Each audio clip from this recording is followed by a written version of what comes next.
Olá, pessoal. Vamos lá, para mais um dia da nossa disciplina Saúde Pública. E hoje a gente vai falar um pouco sobre a relação entre saúde e saneamento, tá? Então, de acordo com a lei número 8.080 de 90, essa lei é a lei que ela traz as atribuições do SUS, né? Determina de quem são as obrigações. Então, no seu artigo 3º, ela traz que a saúde tem como fatores determinantes e condicionantes, entre outros, alimentação, moradia, saneamento básico, meio ambiente, trabalho, renda, educação, transporte, lazer e acesso aos bens e serviços essenciais.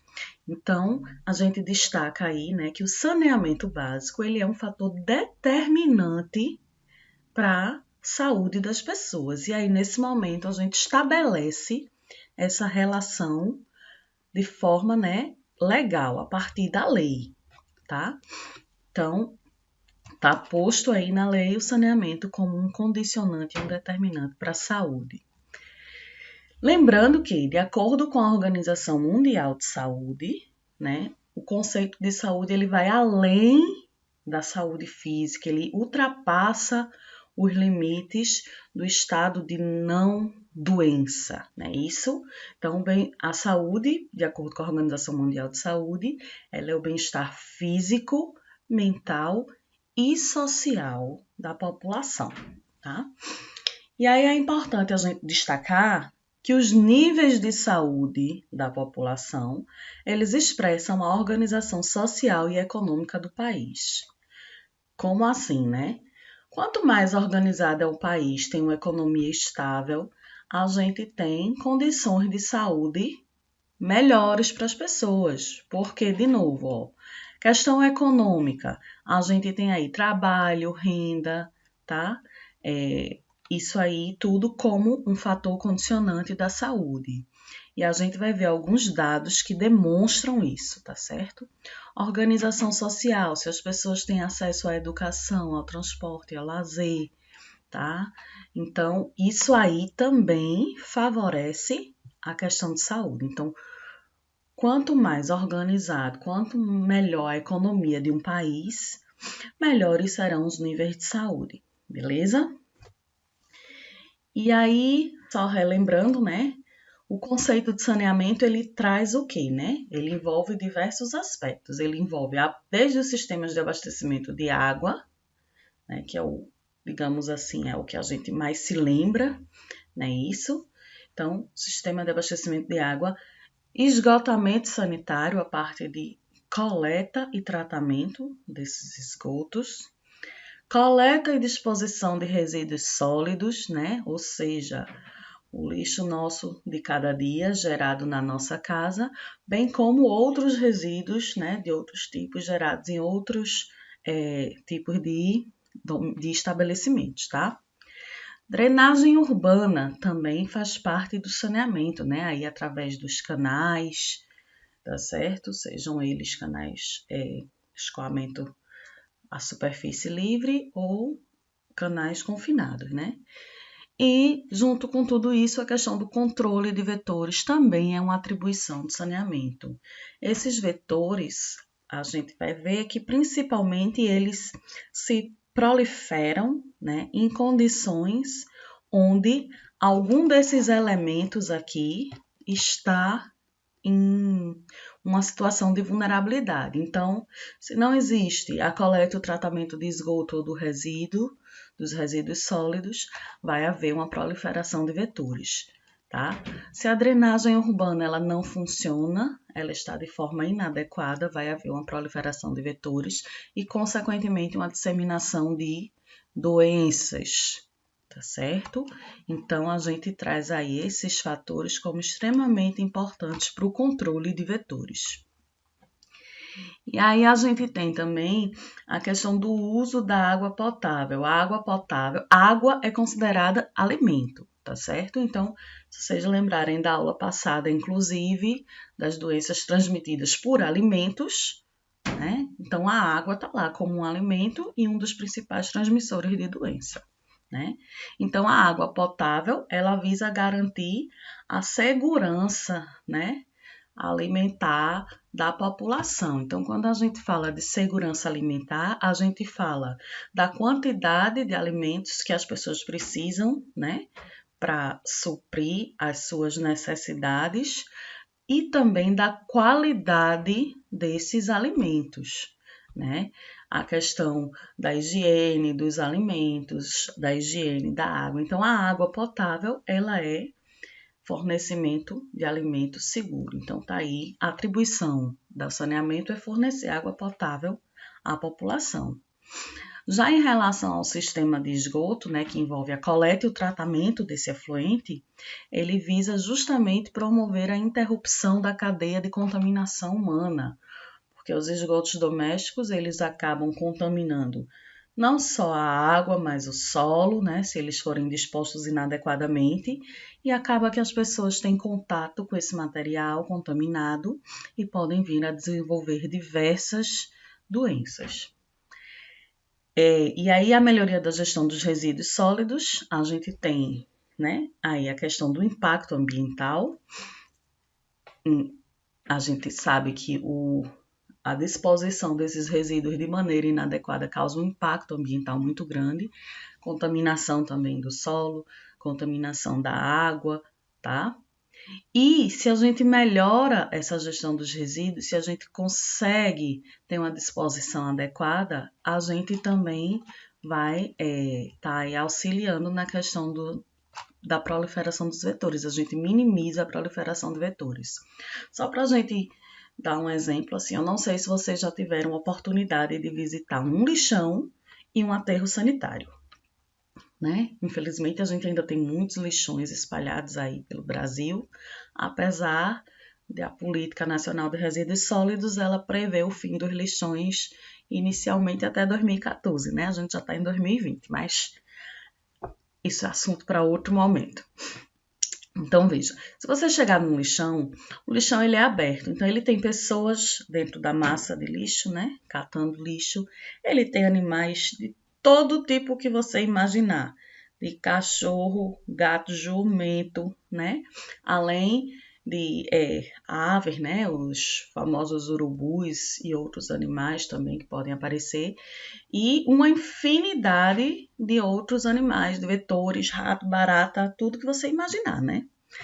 Num aterro sanitário, a forma como o lixo é disposto, a questão da cobertura que é feita a cada entrada de massa de lixo, né? O fato do aterro ele ser completamente fechado, completamente cercado, então tudo isso no aterro não pode entrar pessoas lá na massa, elas não ficam lá catando lixo, né? Num aterro sanitário direitinho, de acordo com as normas. No caso de haver catadores, existe um local próprio para triagem, tá? Não tem. Dificilmente você vai encontrar vetores como vetores maiores, né? Ratos, os urubus. Nem urubu não tem, tá, gente? Assim, por quê? Porque aquela massa de lixo, quando chega, ela é imediatamente coberta, né? E todo dia tem uma cobertura diária com a camada maior de um determinado material, de uma terra, digamos assim, né? Mas cada aterro vai variar o seu material, a questão do tipo, né? Da areia que recobre, né? Então, isso aí impede que sejam liberados odores, isso impede que atraia animais. E os animais maiores, né? Um jumento, ele não entra no aterro, tá certo? Um cavalo, ele não vai entrar no aterro, porque o aterro, ele é fechado, tá? E aí, quando a gente for falar na próxima aula sobre vetores, né? A gente vai ver que, às vezes, a gente pensa, o vetor é só um bichinho pequeno. O vetor é o rato, é um mosquito, é a barata. Mas qualquer um, inclusive a gente, pode ser um vetor, tá certo? De transmissão. A gente pode carregar no nosso corpo micro-organismos patogênicos e transmitir para outras pessoas, tá? Então, esses elementos do saneamento, eles contribuem para a melhoria da qualidade de vida, né, através desses fatores aí que a gente já falou, e a gente destaca sempre aí a questão da proliferação dos vetores, o controle de vetores, que a gente vai falar sobre isso né, na próxima aula, porque os vetores é que eles transmitem as principais doenças relacionadas ao saneamento, tá? E aí, falando um pouco da evolução histórica dos aspectos de saúde pública e meio ambiente no setor de saneamento, né? Então, bastante coisa. A gente tem aí, meados do século XIX até início do século XX, inicialmente as ações de saneamento elas foram estruturadas sob o paradigma do higienismo, ou seja, apenas como uma ação de saúde, tá? Então, lá nesse período, né, final do século XIX, início do século XX, a ideia, né, principal era se buscar reduzir a morbimortalidade, né? Lembrando que morbidade é o estado de doença, tá? Então, tanto as doenças quanto o número de mortes devido a doenças infecciosas, né? Parasitárias e até mesmo outras doenças. Então, os sistemas de saneamento eles começaram a ser organizados como resposta a algumas situações de epidemia que existiam, mesmo antes de se identificar esses agentes causadores das doenças. Essa evolução aqui é no Brasil, tá? Mas eu vou dar um exemplo bem clássico, que é o caso do cólera em Londres, tá certo? E um estudo que foi desenvolvido por John Snow, que identificou que as pessoas que tiveram cólera consumiam água de um determinado poço. Então, houve uma situação epidêmica de cólera e aí o saneamento ele surge como resposta, na ideia de se controlar essa situação. Então, fecharam os poços, né, naquele tempo. Mas aí a gente vai ver que existem outras maneiras de melhorar, tá? E aí já no século XX até a década de 30, né, a questão sanitária ela fica muito em alta, ocupando aí, né, um lugar importante de destaque na agenda pública. E aí, ó, se vocês lembrarem aqui, antes não se identificava nem os agentes causadores das doenças, era uma coisa muito do feeling, né, do sentimento. A gente acha que é isso. E aí já nesse iníciozinho do século XX, até mais ou menos a década de 30, a pesquisa, tá certo?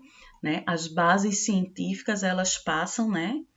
Como o nome já está dizendo, base científica, a embasar a tomada de decisão nessas ações de saúde, tá certo? E aí a gente tem uma figura muito importante nessa questão de saúde pública, que é Oswaldo Cruz, né? Então, provavelmente vocês já ouviram falar desse cidadão e Oswaldo Cruz, o Trypanosoma cruzi, que é o agente etiológico da doença de Chagas, tem esse nome de Trypanosoma cruzi por conta desse jovem aqui, né, que foi quem descobriu lá o parasita, tá? Causador da doença de Chagas. E Carlos Chagas foi quem descobriu a doença, né? Então, ele foi um pesquisador, né, um médico pesquisador sanitarista, né, de extrema importância e que foi aí, trouxe a ciência, né, como base para as ações, né, para as políticas sanitárias, tá? E esse outro carinha aqui embaixo, né, Saturnino de Brito, foi aí um dos primeiros engenheiros sanitaristas, né, do Brasil. Então, Saturnino de Brito, ele traz aí planos que estão relacionados com as exigências sanitárias, tá certo? E nessa época também aumenta o número de cidades com abastecimento de água, né? Há uma mudança no uso da tecnologia em sistemas de esgoto, com a opção pelo sistema separador absoluto, né? Lembra, não sei se vocês já estão pagando tratamento de esgoto, separador absoluto quando tem um sistema misto, o esgoto ele é misturado com a água da drenagem, tá? No separador absoluto é só o esgoto, né? Então, isso aí, o que é que tem de diferença? Quando mistura com a água da drenagem, é bom que dilui mais esse esgoto quando for lançado no curso d'água.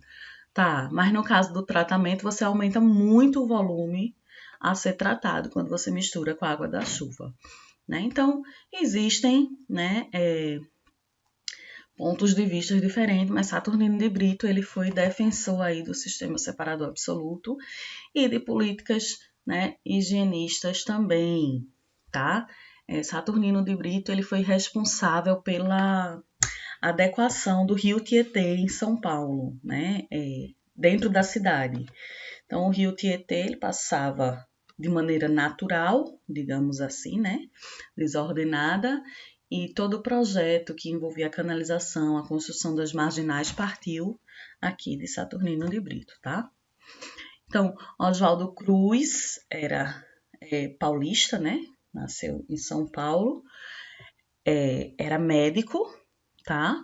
E ele foi quem inaugurou a pesquisa científica no Brasil, né? E trabalhava na área de microbiologia, tanto é que ele foi aí o descobridor do Trypanosoma cruzi. Já Saturnino de Brito, né, engenheiro sanitarista que realizou alguns dos estudos mais importantes de saneamento e urbanismo. Então, muitas cidades do país, né, além de São Paulo, tá? Acho que Aracaju, se não me engano, várias cidades, elas contemplam aí a obra de Saturnino de Brito, que é o pioneiro da engenharia sanitária e ambiental no Brasil. Inclusive, em São Paulo tem muitos prédios com o nome dele, né? Muitos prédios da CETESB, inclusive, que é a Companhia de Saneamento de São Paulo, recebem o nome de Saturnino de Brito, tá? E a gente falou ali higienismo, né? O que danado ele é e o higienismo, tá certo? Então, o higienismo, ele buscava justamente, né, essa questão da salubridade. E segundo o higienismo, ele dizia que a questão, né, dos maus hábitos de moradia, moradias coletivas, coisas ligadas à pobreza, elas colaboravam para a disseminação das doenças entre a população. A gente sabe que isso é um fato, né, que realmente condições inadequadas de moradia, locais onde existe uma aglomeração muito grande de pessoas, elas vão favorecer realmente a disseminação das doenças. Porém, naquela época, né, isso era visto aí como um preconceito, uma discriminação, que era assim, que precisava higienizar os pobres, né? E em alguns sentidos, algumas pessoas, né, digamos assim, tinham meio que uma visão de a gente elimina, né? O que não nos serve, a gente elimina. Então, houve muita polêmica, apesar de ser uma teoria que ela é extremamente válida, né? Que ela fala aí da questão da salubridade, tá? Porém, existia por outro lado essa questão do preconceito, tá? Que era como se as pessoas que não atendiam aqueles critérios, ou seja, as pessoas mais pobres, né? Que não tinham acesso aos serviços de saneamento básico, tá? De assistência social, de higiene. Então, essas pessoas, elas poderiam ser descartadas. Então, existe aí dois lados do higienismo. Aqui tem um pouquinho da história do higienismo, mas aí a gente não vai, né? Depois vocês dão uma lidinha, tá? O material em PDF tá na sala também, ok? E aí a gente passa para as décadas de 30 e 40. Em 1934, houve a elaboração do Código das Águas, né, que foi o primeiro instrumento de controle do uso de recursos hídricos no Brasil. E esse documento, ele estabelece aí o abastecimento público como prioritário, né? Então, a gente sabe, hoje ainda, em qualquer situação, e principalmente em situações de escassez, a prioridade é o abastecimento público, né, o consumo humano.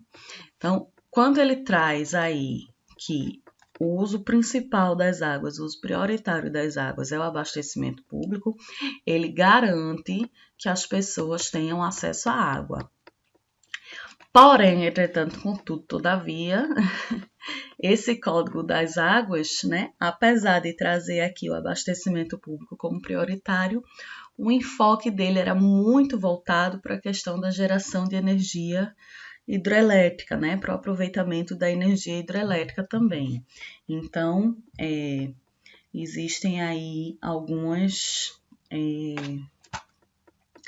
divergências em relação ao que o Código das Águas significou durante muito tempo, tá? E houve também a coordenação das ações de saneamento e de assistência médica pelo setor de saúde. Então, essas ações elas passam a ser a atribuição do setor de saúde, né? Como hoje ainda muitas das coisas relacionadas a saneamento, né, como a vigilância da qualidade da água, elas são atribuições do setor de saúde, do Sistema Único de Saúde, inclusive, tá?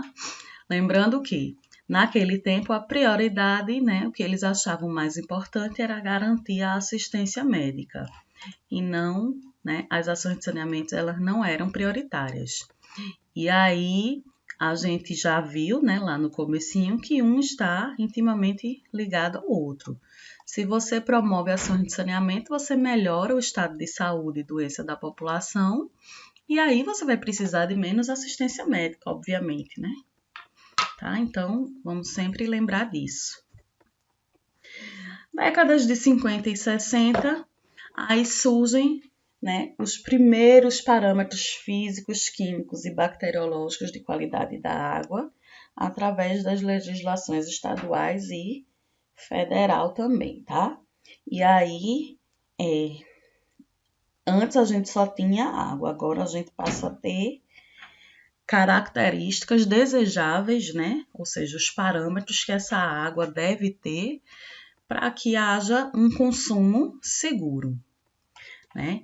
Porém, ainda na década de 50 e 60, ainda existia dificuldade em relacionar os benefícios do saneamento com a saúde, né? Inclusive, muitos duvidavam que essa relação existisse. Eu acho que ficou muito clarinho, tá? Mas é isso que está dizendo aqui nessa parte cinza embaixo, né? Existia aí ainda uma barreira em entender que o saneamento, né, ele era diretamente ligado à questão de saúde, tá? E aí, década de 70, aí vamos lembrar lá rapidinho de legislação ambiental. Vocês lembram que a questão ambiental, o movimento ambientalista, ele começa a se fortalecer depois dos anos 60 e o fortalecimento ele vem aí nos anos 70, 1972, com a Conferência de Estocolmo, né? Então, na década de 70, o que é que estava acontecendo no Brasil nesse contexto? Então, existia aí a visão de que avanços nas áreas de abastecimento de água e de esgotamento sanitário, né, resultariam na redução das taxas de mortalidade nos países em desenvolvimento, tá? Então, começou a se ter essa visão que o saneamento ele resultaria, né, na redução das taxas de mortalidade. Porém, o saneamento ele não estava inserido aí dentro dos programas de atenção primária à saúde. Mas aí, o que acontece também nos anos 70? Lembra lá o contexto histórico, legislação ambiental que a gente falou um monte, né? A época do regime militar, uma época muito progressista, desenvolvimento, querendo mostrar serviço. Então, acontece também aí, ó, o Plano Nacional de Saneamento, tá? Então, esse Planasa, aí nos anos 70, ele foi aí um grande propagador das ideias de saneamento como uma ferramenta para melhoria da qualidade de saúde. Tá? E na época, o objetivo principal, né, do Planasa era aumentar os índices de abastecimento, né, de água, o atendimento por sistemas de abastecimento de água. Que a gente vai ver que ainda hoje a gente ainda não tem a universalização do acesso, nem mesmo à água, tá? E aí, outra coisa que acontece em 70, aí como eu tinha falado, é quando se começa a questão ambiental a aparecer, né, final dos anos 60, 68, mais ou menos com o Clube de Roma, 72, Estocolmo, aí a questão do saneamento, ela passa a ser não vista apenas como uma questão de saúde, mas também como uma questão ambiental. E aí se insere dentro da agenda política brasileira a questão ambiental e é criada a Secretaria Especial do Meio Ambiente. Tá? Década de 80, tá chegando mais perto da gente, né? De vocês não, mas de mim tá chegando mais perto, tá? Então, na década de 80, existe aí uma formulação mais rigorosa dos mecanismos que são responsáveis pelo comprometimento das condições de saúde da população, quando existe ausência de condições adequadas de saneamento. Então, em 80 já se tem esse enfoque da relação de saúde e saneamento. Também na década de 80 é feita uma revisão técnica das legislações referentes aos padrões de qualidade das águas. Lembra lá nos anos 60 que foram criadas as legislações. E na década de 80 também uma série de instrumentos legais de âmbito nacional, né, foram criadas aí em relação à questão ambiental. Então a gente destaca aí 81, a Política Nacional do Meio Ambiente, tá? E no decorrer dos anos 80 e 86, diversas resoluções do CONAMA que trazem aí questões relacionadas ao licenciamento ambiental e todas essas ferramentas de proteção do meio ambiente, tá? Também uma versão preliminar aí da CONAMA 357 na questão dos padrões de qualidade da água, ok? Resolução 1, Resolução 20 de 86 são resoluções que foram extremamente importantes na época, tá? E aí a gente chega aí, né, década de 90 até o início do século 21. E aí, em 1992 aconteceu a Rio 92, Eco 92, tá? E aí surge o conceito de desenvolvimento sustentável. Então, nesse período, a ênfase é no desenvolvimento sustentável, preservação e conservação do meio ambiente, especialmente recursos hídricos, e isso reflete diretamente no planejamento das ações de saneamento. É importante a gente lembrar que os recursos hídricos, além dele fornecer a água para a gente, eles também atuam como receptores, né, corpos receptores dos despejos, dos efluentes, tá? Eles atuam aí promovendo a depuração dos efluentes, o tratamento, tá certo? Desses efluentes. Então, se a gente contamina a água, a gente vai gastar mais para tratar essa água para poder consumir, né? Também aí nos anos 90, em 1997, é instituída a Política Nacional de Recursos Hídricos e o Sistema Nacional de Gerenciamento de Recursos Hídricos, que é a Lei das Águas 9433.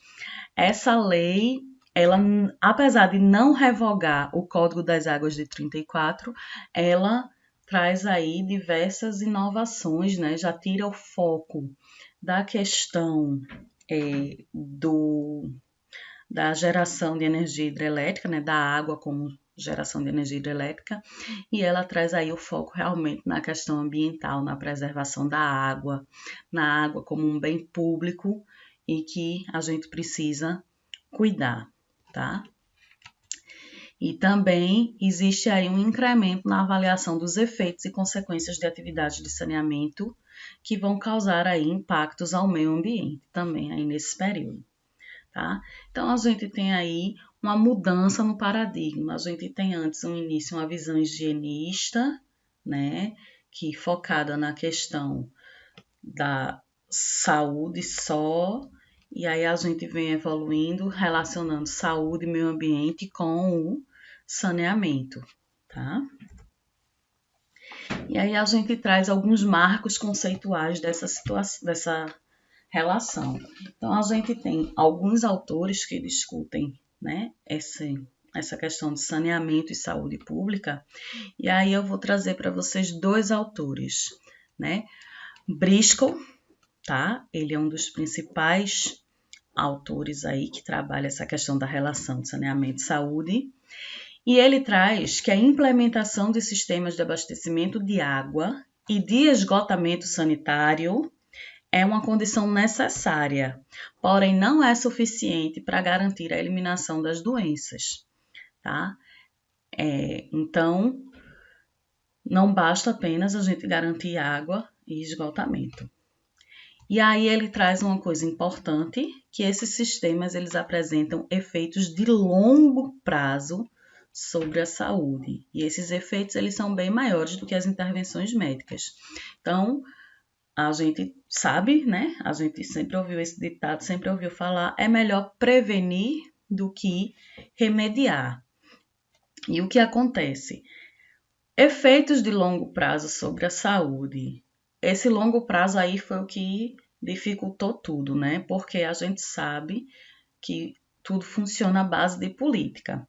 Aí imagine, um político vai fazer uma obra de saneamento, né? Que vocês já devem ter ouvido que é uma obra enterrada, ninguém vê, não dá voto.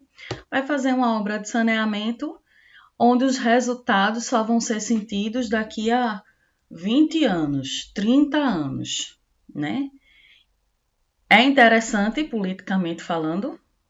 Não, né? O cara quer uma coisa que dê resultado agora, que é para poder ele se eleger de novo, né? Então, existem aí alguns entraves em relação a essa questão do efeito de saneamento sobre a saúde. Mas, né, é importante a gente entender esse efeito a longo prazo. E aí vem esse outro cara aqui, Svetanovic. Eu não sei falar o nome dele. Esse é aquele nome, né? Que eu não sei nem de que país é, que não tem vogal. Esse aqui até que tem vogal. Ele traz um enfoque também na questão dos fatores sociais e econômicos, tá? Então, ele não está só ligado à questão da saúde, ele traz aí fatores sociais e econômicos que esses sistemas de abastecimento e de esgotamento, eles vão proporcionar esses benefícios à saúde. E existem efeitos diretos e indiretos. Então, a gente tem aqui que o investimento em abastecimento de água e em esgotamento sanitário, ele vai ter como efeito direto o abastecimento de água seguro e a disposição discretas. Isso aqui garante desenvolvimento econômico, aumento da produção e do comércio, que garante, né? Se você tem desenvolvimento econômico, você vai ter melhores condições de alimentação, educação e instalações sanitárias. E se você tem alimento, educação e instalações sanitárias, isso traz benefícios à saúde, decorrentes de quê? De melhoria da nutrição, da higiene e a interrupção da transmissão das doenças relacionadas com a água. E aí você tem como efeitos indiretos também, né, esses investimentos em abastecimento melhorando a qualidade e a quantidade dessa água disponível, né? Você também vai ter esses benefícios. Então, aqui são efeitos diretos sobre as pessoas, é o que elas conseguem ver, tá? Aqui a gente chama de indireto porque não é diretamente sobre a pessoa, é sobre a qualidade e a quantidade, né, da água distribuída, porém que às vezes as pessoas não veem, mas isso aí gera um efeito, né, aqui no final. E aí, ó, aqui tem outras relações aqui no meio, né? Que se você tem desenvolvimento econômico, aumento da produção, quando você tem desenvolvimento econômico, você tem dinheiro, e esse dinheiro você pode aplicar na manutenção e ampliação, né? Aumentar os investimentos em abastecimento de água e esgoto. Então, é um ciclo. Quanto mais dinheiro você ganha, mais você pode investir nisso aqui e mais dinheiro, né, vai ser gerado, mais desenvolvimento vai ser gerado. E aqui também, ó, se você tem uma melhoria da capacidade, né, da saúde, você aumenta a capacidade de trabalho. Porque lembrando, pessoas doentes, elas não trabalham ou trabalham menos, tá? Então, se a pessoa tá bem nutrida, né, tá sem nenhum tipo de enfermidade, de agravo, então ela aumenta a sua capacidade de trabalho. Se ela trabalha mais, vai ter aí mais desenvolvimento econômico, aumento da produção, e aí a gente tem esse ciclo aí atendido com vários efeitos, né, sobre a saúde, tá? Então, dois teóricos aí que a gente discute. E aí, quais são esses principais efeitos das ações de saneamento na saúde? Primeira coisa, a água de boa qualidade e de fornecimento contínuo, ou seja, eu estou falando aí de qualidade e quantidade, elas asseguram a redução de diversas doenças, como diarreia, cólera, dengue, febre amarela, hepatites, etc. Lembrando que essa água, ela para consumo humano, ela tanto é necessária tanto para ingestão como alimento, segurança alimentar, como também para a questão da higiene. Quando a gente fala de coleta regular, acondicionamento e destino final adequado dos resíduos sólidos, né? A gente tem aí uma diminuição da proliferação de vetores e aí a gente diminui também diversas doenças como peste, febre amarela, dengue, toxoplasmose, tá? Da mesma forma, o esgotamento sanitário contribui para a eliminação de vetores da malária, vetores de diarreias, verminoses, esquistossomose e outros. E as melhorias sanitárias domiciliares, ou seja, das instalações hidrossanitárias e também da própria moradia, estão diretamente relacionadas com a redução de doenças de Chagas, esquistossomose, diarreias, verminoses, tá? E a gente vai ver como, né? Quando a gente fala aí dessas diversas doenças dessas estão relacionadas à ingestão de água contaminada. Como é que a água se contamina, né? Ou o esgoto sanitário com fezes, né? Vai lá, contamina a água que passa lá perto, tá? Ou vai ter vetores que vão fazer esse percurso, né? Aqui em melhorias sanitárias domiciliares, além da questão dos banheiros, tá? Ah, professora, acho que esquistossomose não é aquele do caramujo que pega lá no lago. Sim, mas se você não tem banheiro, isso te leva a fazer suas necessidades em locais inadequados e aí, né, esse material fecal ele vai ser carreado para dentro dos cursos d'água e aí o parasita da esquistossomose ele vai encontrar o caramujo que é necessário para completar o ciclo de vida dele. Então, se a gente tem um banheiro, instalação sanitária com fossa e essas fezes não chegam no curso d'água, a gente tem aqui a interrupção do ciclo, tá? Doença de Chagas, ela é causada pelo barbeiro, né? Que fica lá presente nas frestas, é muito comum em casos de pau a pique, em casos de taipa, tá? Esse é um inseto que ele se prolifera nesses ambientes. E aqui a gente traz um gráficozinho só para a gente comprovar essa relação, ó. Aqui é um exemplo do Brasil. A gente tem a taxa de mortalidade infantil, né, por mil, tá? Não é percentual, é por mil. E a população com acesso ao esgotamento sanitário. O que é que a gente observa? Que quanto mais a gente tem acesso, né, menos, né, a taxa de mortalidade. Então, onde tem menos esgotamento sanitário, a gente tem uma taxa de mortalidade maior. Quando a gente vem para acesso otimizado ao esgotamento sanitário, a gente vai diminuindo essas taxas de mortalidade. E aqui também, ó, vamos relacionar o nível socioeconômico com o nível de saúde, tá? Quando você tem uma alta condição de saneamento, né? Ou seja, os serviços de saneamento funcionando em condições adequadas. E aí você tem, né? Quanto mais baixo o nível socioeconômico, mais baixo vai ser o seu nível de saúde. À medida que o nível socioeconômico aumenta, juntamente com a condição de saneamento, você vai ter um nível de saúde alto, tá? E aqui eu trago um monte de dados para vocês. Quem tiver interesse pode acessar lá no site tratabrasil.org.br. Tem o panorama de saneamento, né? O painel de saneamento no Brasil. Tem diversos tipos de informação. Então, o que eu queria trazer para vocês esses dados são de 2018.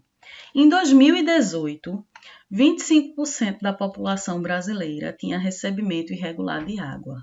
No estado de Pernambuco, esse percentual era de 71,5%. Sem acesso à água, a gente tem 16% no Brasil e 19,5% em Pernambuco. Tá? Sem coleta de esgoto, o Brasil ainda tem quase a metade da população sem coleta e tratamento de esgoto. E em Pernambuco, esse valor é muito maior, tá? mais de 70% da população. E por que que esses valores aumentam tanto em Pernambuco? Vamos dar uma olhadinha nesse indicador aqui, ó, consumo per capita de água.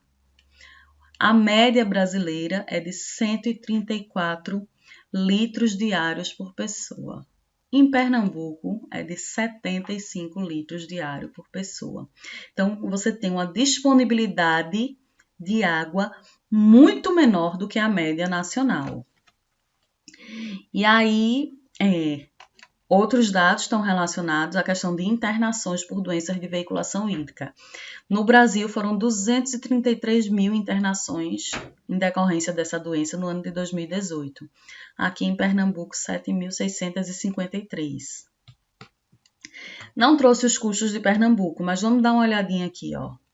Custo com serviços de saneamento, 56, quase 57 bilhões de reais. Custo com internação, 90 milhões. Esse custo de internação por doenças, só as de veiculação hídrica, tá, gente? E olha, aquilo que a gente estava falando lá dos efeitos diretos e indiretos do aumento da capacidade de trabalho, né, dos benefícios. Custo com os afastamentos do trabalho, 18 bilhões, tá? Então, em custo com afastamentos de trabalho decorrentes de doenças de veiculação hídrica, tá? E outro fator extremamente, né, importante, questão de renda, escolaridade. As pessoas que têm acesso a saneamento têm uma renda média de R$ 2.947, enquanto que as pessoas que não têm saneamento têm uma renda média de R$ 501. Então, lembra lá daquele gráficozinho, nível socioeconômico e nível de saúde. Então, a gente tem aí, né, diretamente o saneamento relacionado com a questão socioeconômica e isso interferindo diretamente no nível de saúde dessa população, porque a população não tem renda e não tem saneamento, tá? Então, a saúde vai ser comprometida. Em relação à questão da escolaridade, a mesma coisa, né? Também tem a questão socioeconômica. Nas pessoas com saneamento, são aproximadamente 9,7, quase 10 anos de educação formal, enquanto que as pessoas sem saneamento, esse nível de escolaridade ele cai para 5,6 anos. Então, a gente vê que existe um grande índice de evasão nas pessoas sem saneamento, que está relacionado à renda, está relacionado ao nível de saúde, etc. E outra coisa, o aluguel, uma casa onde, né, tem saneamento, abastecimento de água, coleta de lixo, o valor médio do aluguel no Brasil é R$ 795. Se não tem saneamento, vamos colocar aí as comunidades, né, onde não existe coleta regular de lixo, não existe abastecimento de água formal, né? Existem os famosos gatos, o esgoto corre a céu aberto. Esse valor do aluguel cai para R$ 178, tá? E outro dado que eu trago aqui para vocês é que no estado de Pernambuco, 3,6% das moradias não tem banheiro, né? As pessoas com uma casa sem banheiro, pois é. No Brasil todo, esse índice é um pouco menor, acho que é 2,5% mais ou menos, mas em Pernambuco, né, mais de 300 mil pessoas não têm banheiro. Se não tem banheiro, faz suas necessidades em qualquer lugar, né, não tem a destinação adequada do esgoto, isso aí gera uma contaminação grande, né, dos cursos d'água, tá? Sejam eles superficiais ou subterrâneos. E aí, gente, a gente tem aí algumas classificações em relação às doenças, às infecções. Então, a gente pode relacionar essas doenças com a água, com as excretas e com os resíduos, tá? Existe uma classificação única que foi proposta, acho que no início do ano 2000, mas eu trouxe a classificaçãozinha separada que é para a gente ter mais informação, tá? Então, das infecções relacionadas com a água, A gente tem aquelas de transmissão hídrica, né? Que é quando o patogênico está na água que a gente ingere. Tem a transmissão relacionada com a higiene, que é aquela que está relacionada com os nossos hábitos de higiene, como, por exemplo, você comer sem lavar as mãos e aí tem uma contaminação na sua mão, ou comer uma fruta sem lavar, tá? A transmissão baseada na água, que é quando o patógeno, né, o organismo patogênico, ele desenvolve parte do seu ciclo em um animal aquático, que é o caso da esquistossomose, né? O parasita, ele precisa do caramujo que vive lá na água. E transmissão através do inseto vetor, que é quando insetos que procriam na água, né, como é o caso da dengue, do mosquito da dengue, ou cuja picadura ocorre próximo a ela, que é o caso da mosca de tsetse que causa a doença do sono, tá certo? Então, essa mosca ela só pica próximo à água, tá? E aí, a gente vai ter aí as doenças feco-oral, né? Ou seja, está relacionada com a contaminação da água por fezes e de alguma forma a gente ingere essa água contaminada, né? A gente tem as diarreias no geral, disenterias, as febres entéricas, poliomielite, hepatite, tá? Leptospirose, ascaridíase. Relacionadas com a higiene, a gente tem as infecções de pele e dos olhos e também outras doenças, como, por exemplo, o tifo, né? Então, dentro das infecções de pele, de olhos, a gente tem tracoma. Tudo isso é a questão da falta de higiene, a gente acaba levando o organismo patogênico para a pele e para os olhos. Aí, baseada na água, pode ser por penetração ou por ingestão, né? No caso da esquistossomose, ela é por penetração, o bichinho ele entra pela pele dos nossos pés, tá certo? E por ingestão, principalmente em eumintos, as verminoses. E aí, a transmissão através do inseto vetor, aqueles, né? Como eu já falei, picadura próxima à água ou que procriam na água. Aqui, ó, tem um mosquito da dengue, né? Tá aqui nas arboviroses, tá? A malária, a filariose tá aqui como que procria na água, só que a filariose ela tem um particular. O mosquito que transmite a filariose, ele procria em água suja, rica em matéria orgânica, inclusive no esgoto doméstico, tá certo? Classificação das infecções relacionadas aos resíduos. Então, as doenças relacionadas aos resíduos, elas se dividem em insetos vetores e roedores, né? Então, os insetos vetores, a gente vai ter aí principalmente as moscas e baratas, que elas se proliferam onde tem os resíduos, tá? E como roedores, a gente tem a famosa peste bubônica, né? E a leptospirose. Como é que a gente pode melhorar isso aí, né? Através do acondicionamento adequado e da coleta do lixo e do controle de insetos, tá? E no caso aqui dos roedores, aqui saiu errado, tá, gente? É controle de roedores, ok? Então, da mesma forma, melhorar o acondicionamento do lixo, a coleta, né, do lixo, ser com mais frequência e fazer o controle de roedores. Corrijam aí, controle de roedores. Vou corrigir no PDF, tá, de vocês. E as infecções relacionadas aos excretas, que no caso aí quando a gente está falando de excretas, a gente está falando de esgoto doméstico, tá?